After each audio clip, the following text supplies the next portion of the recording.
When parents work hard to give their children a good education and the best start in life, it is right that their children are grateful. And when parents grow old and sick, it is right that their children take care of them and make their last years comfortable and peaceful. Rakesh is a son to please any parent. He knows his duty.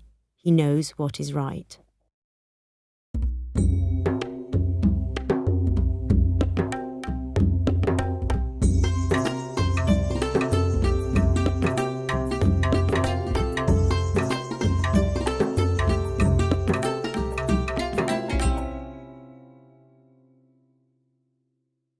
When the results appeared in the morning papers, Rakesh read them, in his pyjamas, at the garden gate. Then he went up the steps to the veranda where his father sat drinking his morning tea, and bowed down to touch his feet. "You did well, son?" his father asked, smiling and reaching for the papers. "At the top of the list, Papa," Rakesh said quietly. "First in the country." The whole house went wild with excitement. The family sang and danced. All day long, visitors came to the small yellow house at the end of the road to congratulate the parents, clap Rakesh on the back, and fill the house and garden with the sounds and colours of a festival. There were flowers and sweets, party clothes and gifts, anxiety and temper and happiness, all in a colourful rush of proud feelings and shining views of a bright new future. Rakesh was the first son in the family to receive an education, and his parents had gone through such hard times in order to afford the fees for school and medical college. Now, at last, all their suffering seemed to be worth it. To everyone who said to him, "Varma, congratulations on your wonderful son," the father replied, "Yes, and do you know the first thing he did when he saw the results this morning? He bowed down and touched my feet." This moved many of the women so much that they raised the ends of their saris and wiped away their tears. Meanwhile, the men reached out for the betel leaves and sweets and shook their heads in wonder at such excellent behaviour. One does not often see such behaviour in sons anymore, they all agreed, a little enviously perhaps. Leaving the house, some of the women said, "At a time like this, you would think they'd serve the very best sweets." And some of the men said, "That old Varma is too proud. He needn't think we've forgotten that he comes from the vegetable market himself. His father used to sell vegetables, and he's never seen the inside of a school." But there was more envy than dislike in their voices, and this was not surprising. Not every son in that poor suburb at the edge of the city was going to shine as Rakesh shone, and who knew that better than the parents themselves? And that was only the beginning, the first step in Rakesh's climb to the top, when he became both famous and wealthy. He went to work in the best hospital in the USA. That was what his father learned to call it. Not America, which the uneducated neighbours called it. The American doctors said wonderful things about him. And all this was passed back to his proud family. What was more, he came back. He actually returned to that small yellow house, right at the end of the road, where the rubbish lay about in smelly piles just outside the neat, well-kept gardens. To this place, Rakesh returned, and the first thing he did on entering the house was to bow down and touch his father's feet. His mother mainly took pleasure in the strange fact that he had not married in America, as all her neighbours had warned her he would, because wasn't that what all Indian boys went abroad for? Instead, he agreed, almost without argument, to marry a girl she had chosen for him in her own village. A plump and uneducated girl, it was true, but so calm and obedient that she just became another daughter of the house, seemingly too lazy to even try and make Rakesh leave home and buy his own house, as any other girl would probably do. What was more, Veena was pretty, really pretty, in a plump way that only turned to fat after she had their first baby, a son. And then, what did it matter? For some years, Rakesh worked in the city hospital, where he quickly rose to the top and was made a director. He then decided to leave and open his own clinic. When it was built, he took his parents in his car, a new sky blue Ambassador, to see it. A large sign over the door showed his name in big red letters. After that, he seemed to become a little less famous. Or maybe it was only that everyone in town had grown used to him at last. But it was also the beginning of his fortune, because he now became known not only as the best, but also the richest doctor in town. However, all this did not happen overnight. Naturally not. It was a lifetime's work. By now, Rakesh's father had become an old man and had retired from his job selling lamp oil in a shop, which he had done for 40 years. Rakesh's mother died soon afterwards, with a sigh of happiness, because it was her own son who took care of her in her last illness and who sat rubbing her feet at the last moment. Not many women had had a son like that. Even the most envious neighbours had to agree that not only was Rakesh a devoted son, who managed to obey his parents, please his wife, show concern for his children and his patients, and keep his many friends happy, but he was also an excellent doctor. How one man could do all this, a man whose parents had never been to school, no one could understand, but all respected him for his fine qualities. It is a strange fact, however, that success, if it continues too long, begins to shine less brightly. The once proud father no longer took any interest in his famous son's work. After his retirement and the death of his wife, the old man very quickly went to pieces, as they say.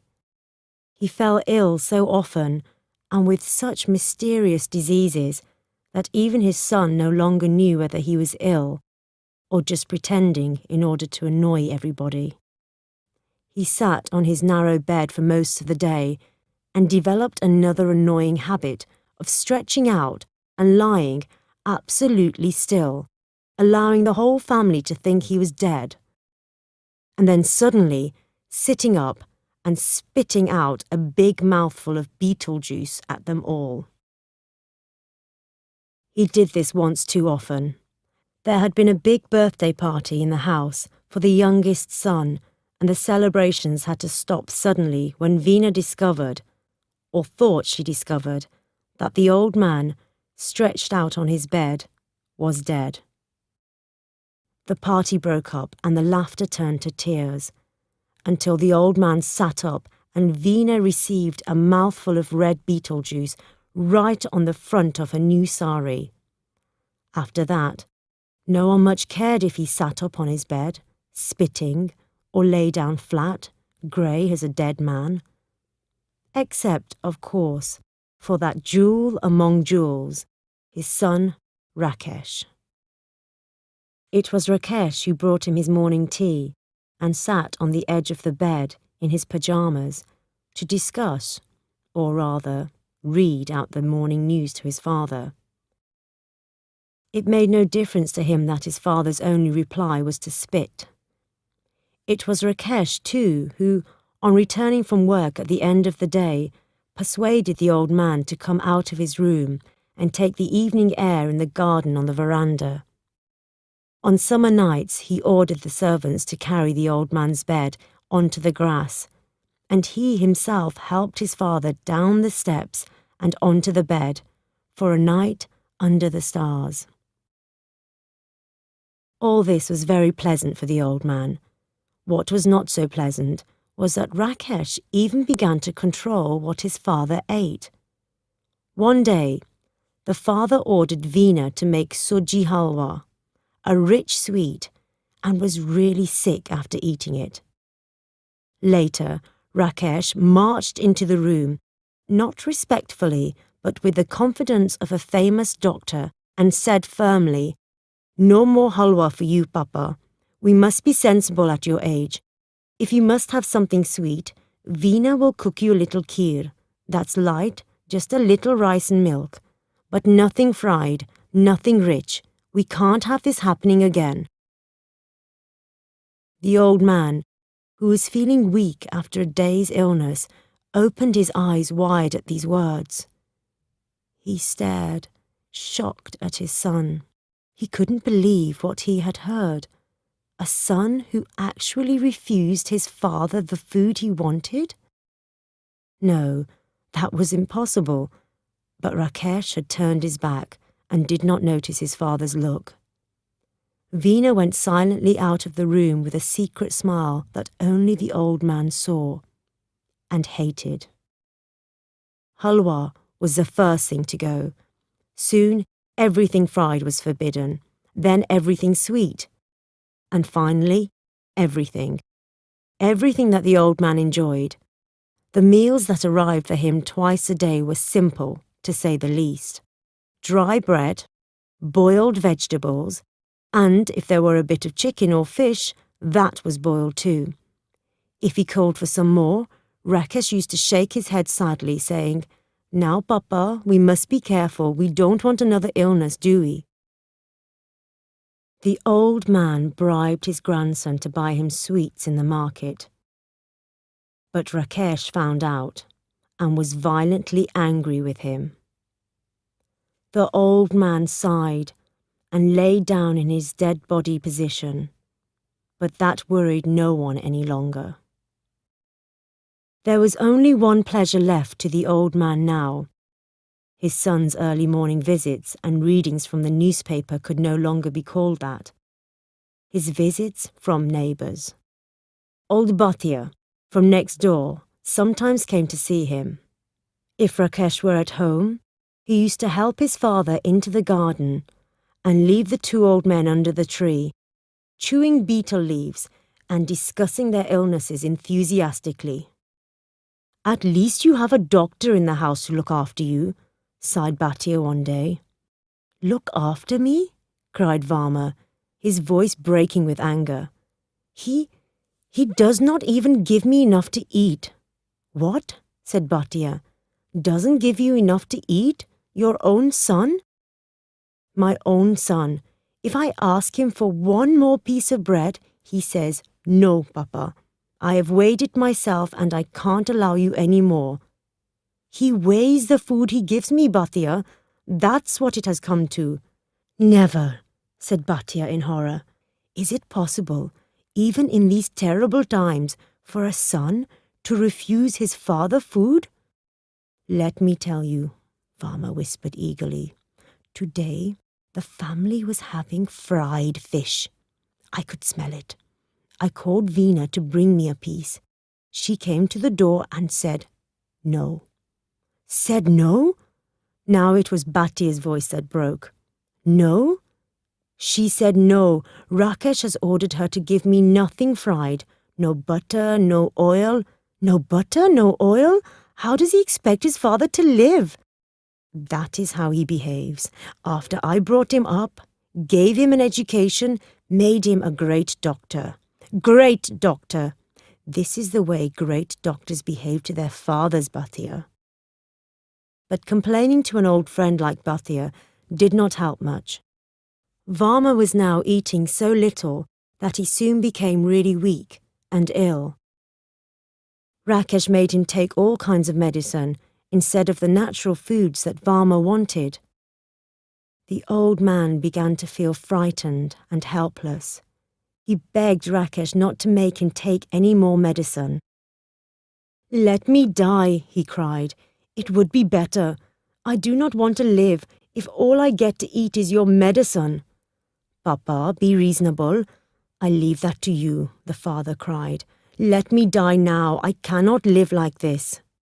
Rakesh left the room, and the old man heard him say, laughing, to someone outside the door, lying all day on his pillows, fed every few hours by my wife's own hands, visited by every member of the family daily, and then he says he does not want to live like this? The medicine he had to take was not completely useless. It kept him alive, long after he stopped wanting to live. In the evenings that summer, the servants used to carry out his bed, with him on it, and put it carelessly down on the veranda. In answer to his complaints, they said the Dr. Sahib had told them he must take the evening air, and the evening air they would make him take. Then Veena, that fat, smiling, silly woman, appeared and piled up his pillows so high that his back ached. Let me lie down, he begged. I can't sit up any more. Try, Papa. Rakesh says you can if you try, she said, and went off to the other end of the veranda to listen to love songs on the radio. So there he sat, like a dead body, cold and stiff, watching his grandsons playing cricket on the grass and terrified of getting a ball in his eye. At last the sky blue ambassador arrived, the cricket game stopped at once, and the doctor, the great doctor, all in white, stepped out. Someone ran up to take his bag, others to walk up the steps with him. His wife turned down the radio and called out to offer him tea or a cold drink. But he did not reply or even look at her. Always a devoted son, he went first to the corner where his father sat stiff and silent, staring at nothing. Papa, he said lovingly, sitting on the edge of the bed and reaching out to rub his father's feet. Old Varma put his feet under him, out of the way, and continued to stare straight ahead into the dusty yellow air. Papa, I'm home. How are you feeling, Papa? Then Varma turned and looked at his son. His face was so old and tired that it could not communicate to the famous man exactly what his father thought of him. I'm dying, he whispered. Let me die, I tell you. Papa, you're joking. His son smiled at him. I've brought you some new medicine. You must take it. It will make you feel stronger again. Promise me you'll take it regularly, Papa. There was a pause. Then Varma spat out some words, sharp and bitter as poison, into his son's face. Keep your medicine. I want none. I won't take any more. None. Never. And he knocked the bottle out of his son's hand with a movement that was suddenly grand and effective. His son jumped. The bottle smashed and the thick brown liquid stained his white trousers. His wife let out a cry and came running. All around the old man was noise once again. He gave a push to the pillows behind him so that they fell off the bed and he could lie flat on his back again. He closed his eyes and pointed his chin at the ceiling, saying as firmly as a sick old man could, God is calling me. Now let me go.